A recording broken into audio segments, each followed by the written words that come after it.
Je suis Samuel Brouillet, directeur et directeur technique de Zébulon Régie, qui est une entreprise de direction technique et de régie générale pour le spectacle et l'événementiel.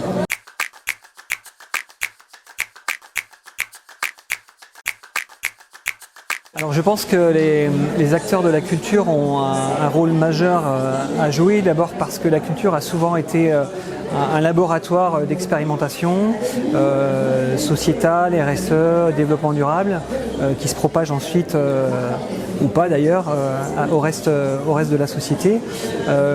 On a un acteur aussi, on a un rôle de survie aussi, je pense, dans cette transition à jouer, parce que si demain on n'est pas capable de s'adapter, probablement qu'on ne pourra plus exister, en tout cas plus exister sur les formats actuels.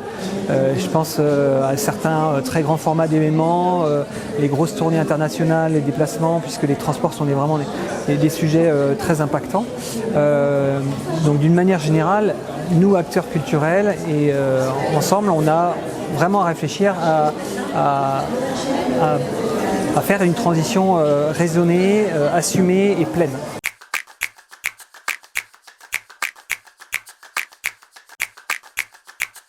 Des exemples de pratiques plus sobres, moi en tant que directeur technique, le premier levier qu'on a nous dans nos métiers, c'est celui déjà de l'implication de la direction technique dans la direction générale d'un projet. C'est-à-dire qu'on est levier en tant que sachant sur des questions d'études de faisabilité, sur des questions techniques, sur des questions de réglementation. On a des leviers très forts, et plus on est tôt dans la construction du projet, plus on arrive à mettre des choses en place. Alors que si on est juste des exécutants, malheureusement on subit parfois des décisions qui sont concrètement dans l'opérationnel pas réalisables en accord avec les axes de développement durable.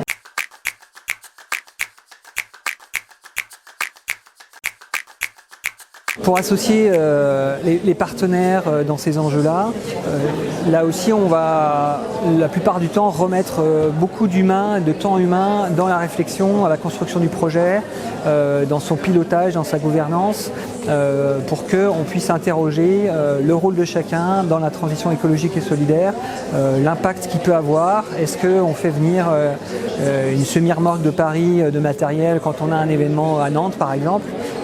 Comment on choisit les différents intervenants, les différents prestataires? Ça, ce sont des sujets qui sont essentiels pour demain pouvoir diminuer l'impact global de l'événement.